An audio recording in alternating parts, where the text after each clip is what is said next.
Silakan subscribe, like, share dan tuliskan komen tentang cerita ini. Kita mulai kisah yang berjudul Kamar Nomor 7.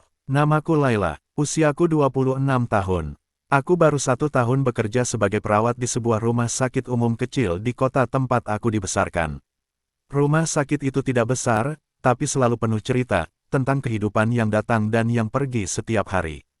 Dan dari sekian banyak kamar di sana, ada satu kamar yang tidak pernah bisa kulupakan. Kamar nomor 7. Kamar nomor 7 bukan kamar paling luas, tapi paling sunyi. Letaknya di ujung koridor lantai 2, dekat jendela besar yang menghadap ke halaman belakang rumah sakit. Sinar matahari sore selalu masuk dari celah tirainya, membuat lantainya berkilau kemasan. Tapi entah kenapa, setiap kali aku lewat depan kamar itu, dadaku terasa berat. Bukan karena takut, tapi karena ada perasaan yang sulit dijelaskan. Kamar itu dulu sering berganti pasien.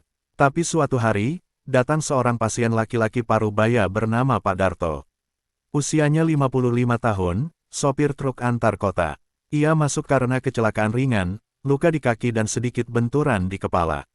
Kondisinya tidak parah, tapi dokter menyarankan rawat inap 3 hari untuk observasi. 3 hari itu ternyata menjadi pelajaran terpanjang dalam hidupku. Hari pertama, aku membantu membersihkan lukanya. Ia diam saja, wajahnya tenang tapi matanya dalam, seperti orang yang sedang menyimpan sesuatu. Saat aku mengganti perban, ia bertanya pelan, "Dik, sudah lama kerja di sini?" "Baru setahun, Pak," jawabku. Ia tersenyum kecil. "Masih muda, iya. Kalau capek, jangan lupa istirahat. Saya dulu pernah kerja malam juga, tapi di jalan. Capeknya beda, tapi sendirinya sama." Aku hanya tersenyum. Ucapan sederhana itu menancap dalam. Jarang ada pasien yang menasihati perawatnya. Malamnya, aku sedang mengisi laporan pasien ketika ia memanggil. "Dik Laila." Aku menoleh. "Ya, Pak." Ia menunjuk meja di samping tempat tidurnya. "Bisa tolong tuliskan sesuatu?" Tangan saya agak gemetar. Aku mengambil pulpen. "Apa yang mau ditulis, Pak?"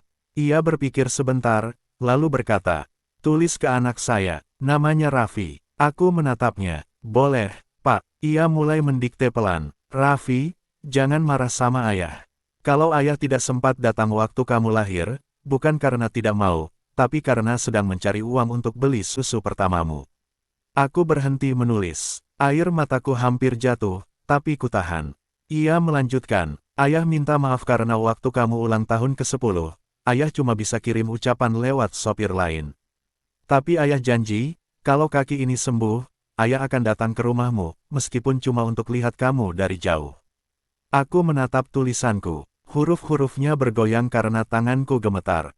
Pak Darto tersenyum. "Terima kasih, Dik. Surat itu nanti tolong disimpan dulu, ya. Kalau saya sudah boleh pulang, saya sendiri yang kirim." Aku mengangguk, tapi entah kenapa perasaan aneh menggelayuti dada. Malam itu aku pulang dengan pikiran yang berat. Hari kedua, ia terlihat lebih lemah.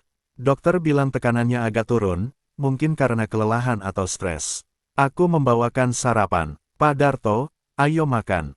Ia tersenyum pelan. "Terima kasih, Dik. Tapi saya pengen lihat matahari dulu." Aku membuka tirai jendela. Cahaya pagi masuk, lembut. Ia menatap keluar. "Indah, iya. Dulu saya sering kejar-kejaran sama matahari di jalan tol. Sekarang cuma bisa lihat diam-diam begini." Aku tersenyum, tapi di dalam hati aku tahu, kalimat seperti itu hanya diucapkan orang yang sudah mulai berdamai dengan waktunya. Sebelum aku keluar kamar, ia berkata, "Dik Laila, kalau nanti saya gak bangun, tolong kirim surat itu ke alamat di dompet saya." Aku spontan menatapnya. "Pak, jangan bicara begitu." Ia tertawa kecil. "Saya cuma berjaga-jaga. Hidup di jalan itu seperti jadi penumpang yang gak tahu di halte mana bakal turun." Aku menunduk, pura-pura sibuk membereskan meja. Tapi dalam hati, aku berjanji, kalau benar terjadi sesuatu, aku akan menepati pesannya. Hari ketiga, pagi itu, aku masuk ke kamar nomor 7 seperti biasa. Tapi kali ini kamar itu sunyi dengan cara yang berbeda. Pak Darto tertidur dengan wajah tenang. Terlalu tenang. Aku mendekat, memegang pergelangan tangannya. Tidak ada denyut. Aku memanggil dokter, kami melakukan prosedur darurat. Tapi semuanya sudah terlambat. Pak Darto pergi dalam tidur, dengan senyum kecil di bibirnya.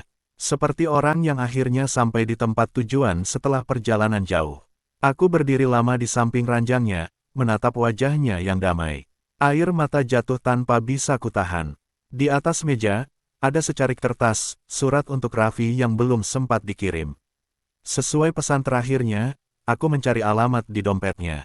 Alamat itu di pinggiran kota, sekitar 1 jam dari rumah sakit. Aku meminta izin pada kepala ruangan untuk mengantarkan surat itu setelah jam dinas selesai. Sore itu aku datang ke rumah kecil bercat hijau. Seorang pemuda sekitar 20 tahun membuka pintu. Aku langsung tahu, matanya sama seperti mata Pak Darto. "Raffi," tanyaku. Ia mengangguk. "Saya Laila, perawat dari rumah sakit. Ini, surat dari ayahmu." Ia terdiam, menerima amplop itu dengan tangan bergetar. Beliau, aku menunduk pelan. "Sudah tenang sekarang." Raffi menutup matanya, air mata jatuh di pipinya. Kami duduk di teras, diam beberapa lama. Lalu ia berkata, "Ayah saya pergi dari rumah waktu saya kecil. Saya sempat benci sekali. Tapi seminggu ini, entah kenapa, saya terus teringat dia."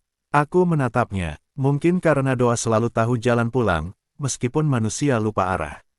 Raffi membuka surat itu. Ia membaca pelan, dan ketika sampai di kalimat terakhir, suaranya pecah.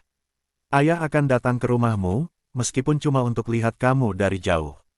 Ia menangis di bahuku. Aku ikut menangis. Bukan karena sedih, tapi karena akhirnya ada kata yang sampai di tempatnya, meskipun harus melewati kematian dulu. Beberapa minggu kemudian, aku kembali ke rumah Raffi. Ia sudah mulai bekerja di bengkel. Di ruang tamunya tergantung foto ayahnya dengan tulisan kecil di bawahnya. "Terima kasih sudah pulang, meski lewat surat." Aku berdiri lama di depan foto itu, lalu tersenyum. Terkadang, orang tidak benar-benar pergi, mereka hanya berpindah cara untuk mencintai.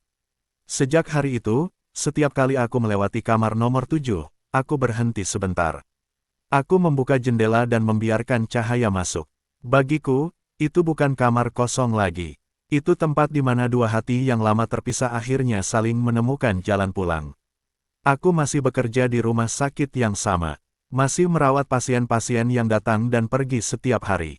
Tapi sejak pertemuanku dengan Pak Darto, aku belajar satu hal penting. Tidak ada orang yang benar-benar siap pergi.